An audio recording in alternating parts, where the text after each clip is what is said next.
Assalamualaikum warahmatullahi wabarakatuh. Nama saya Erna Milosopa. Saya salah satu mahasiswa program Pasca Sarjana Universitas Terbuka. Jurusan atau prodi yang saya ambil Magister Pendidikan Dasar. Saat ini kami sedang melaksanakan diskusi mata kuliah MPDR 5302 Studi Kooperatif Pendidikan di berbagai negara. Kondisi sekolah saya memang sebelumnya serba kekurangan, tapi perkembangan dalam 4 tahun ini sangat signifikan karena memang sekolah saya terpilih sebagai sekolah penggerak. Perhatian dari pemerintah, masyarakat, dunia usaha, semua tertumpu ke sekolah untuk mendukung peningkatan kualitas pendidikan. Berikut saya sampaikan tanggapan diskusi 1 mata kuliah MPDR 5302 Studi Komparatif Pendidikan Dasar di berbagai negara. Diskusi ini mengacu pada 2 artikel. Artikel pertama berjudul Membangun Kualitas Pendidikan di Indonesia dalam mewujudkan program Sustainable Development Goals.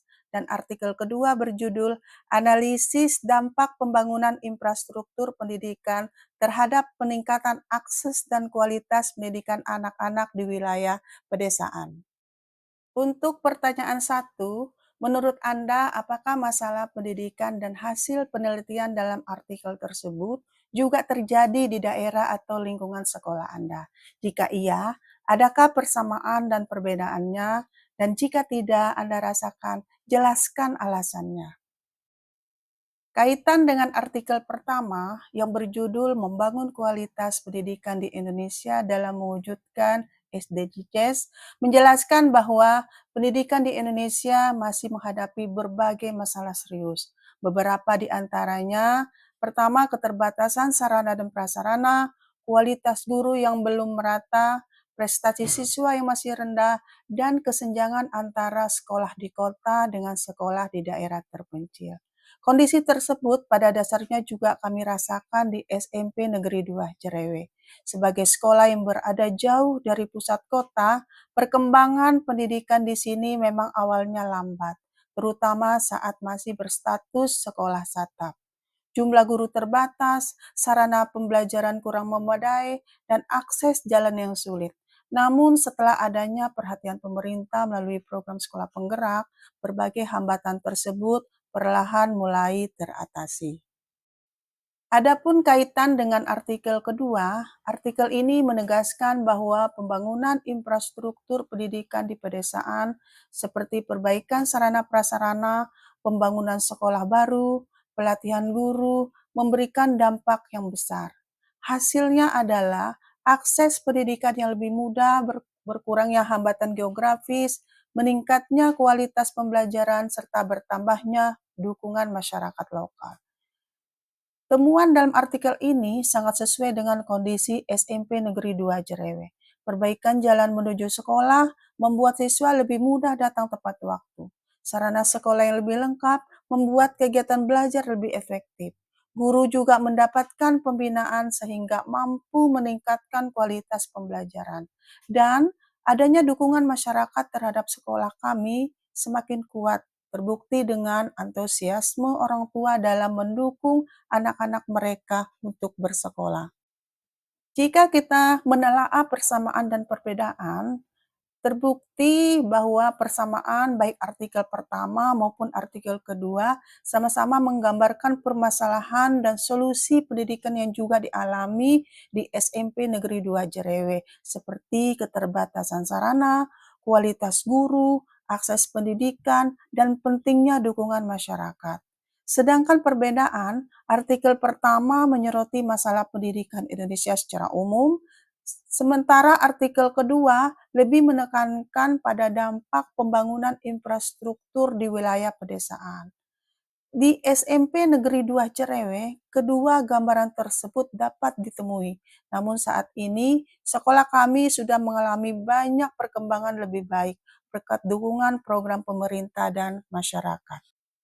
Pertanyaan kedua, bagaimana saran Anda untuk mengatasi isu sosial politik dan sosial budaya pendidikan tersebut? Isu sosial politik pendidikan muncul karena adanya kebijakan pemerintah yang tidak merata atau dukungan dana yang kurang tepat sasaran. Saran untuk mengatasinya, pertama, sekolah bisa bekerja sama dengan dinas pendidikan, pemerintah desa, dan tokoh masyarakat untuk memperjuangkan kebutuhan sekolah. Misalnya, tambahan guru, atau tambahan dana untuk memperbaiki sarana sekolah.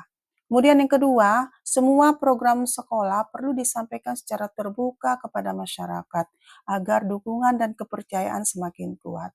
Dan yang ketiga adalah libatkan komite sekolah, tokoh agama, dan tokoh adat dalam pengambilan keputusan agar kebijakan sesuai dengan kebutuhan lokal. Kemudian isu sosial budaya pendidikan muncul karena adanya perbedaan nilai, kebiasaan masyarakat, dan cara pandang terhadap pendidikan. Misalnya, masih ada orang tua yang kurang peduli atau anak-anak yang lebih memilih bekerja daripada sekolah. Saran untuk mengatasinya, pertama, adanya penguatan budaya sekolah, yaitu membangun karakter siswa melalui kegiatan ekskul, pembiasaan religius, gotong royong, dan cinta lingkungan, sehingga anak merasa sekolah adalah bagian dari kehidupannya. Yang kedua adalah edukasi orang tua. Adakan sosialisasi rutin dengan orang tua atau wali murid agar semakin paham pentingnya pendidikan. Dan yang ketiga adalah kolaborasi dengan adat dan budaya lokal. Adanya masukan nilai-nilai kearifan lokal, misalnya budaya gotong royong atau tradisi pesisir ke dalam pembelajaran agar siswa merasa lebih dekat dengan sekolah. Pertanyaan ketiga, yaitu menurut pendapat Anda, bagaimana kaitan isi artikel dengan materi modul 1 dari BMP Studi Kooperatif Pendidikan Dasar di berbagai negara? Artikel 1 menjelaskan bahwa kualitas pendidikan Indonesia masih rendah. Banyak masalah yang sering muncul, seperti masalah keterbatasan sarana prasarana, kualitas guru yang belum merata, prestasi siswa rendah, serta kesenjangan antara kota dan desa. Artikel ini juga menekankan pentingnya peran pemerintah, guru, masyarakat, hingga lembaga swasta dalam mewujudkan pendidikan berkualitas yang sesuai dengan tujuan SDGs. Kaitannya dengan modul 1 MPDR 5202, dalam modul dijelaskan bahwa studi komparatif membantu kita melihat bagaimana suatu negara memperbaiki mutu pendidikan dengan membandingkan dengan negara lain. Nah, isi artikel ini sejalan dengan materi modul, karena pertama menunjukkan posisi Indonesia yang masih tertinggal berdasarkan survei PISA jika dibandingkan dengan negara lain. Yang kedua, menegaskan bahwa peningkatan mutu pendidikan harus dilakukan secara menyeluruh, sebagaimana juga ditekankan dalam studi pendidikan di negara lain. Dan yang ketiga adalah kualitas guru dan sarana prasarana adalah faktor universal yang selalu menjadi fokus perbandingan antar negara. Sedangkan pada artikel kedua, artikel ini menyoroti pentingnya pembangunan infrastruktur pendidikan di pedesaan, misalnya pembangunan sekolah, perbaikan jalan, pelatihan guru, dan dukungan masyarakat lokal. Semua itu berdampak positif pada akses siswa dan kualitas pembelajaran. Kaitannya dengan modul 1 MPDR 5302, dalam modul ini, salah satu tujuan studi komparatif adalah memahami bagaimana kondisi geografis, politik, dan sosial mempengaruhi pendidikan di tiap negara. Artikel ini relevan karena, pertama, menjelaskan kesenjangan antara kota dan desa yang juga menjadi isu di banyak negara berkembang. Yang kedua, menunjukkan bahwa solusi berupa pembangunan infrastruktur dan pelatihan guru adalah strategi umum yang juga dipakai di negara lain. Dan yang ketiga adalah menekankan aspek kemanusiaan seperti hak anak, kesetaraan gender, dan partisipasi masyarakat yang sejalan dengan prinsip pendidikan dasar di berbagai negara. Demikian tugas diskusi saya sampaikan dan semoga bermanfaat untuk kita semua. Sekian, Assalamualaikum warahmatullahi wabarakatuh.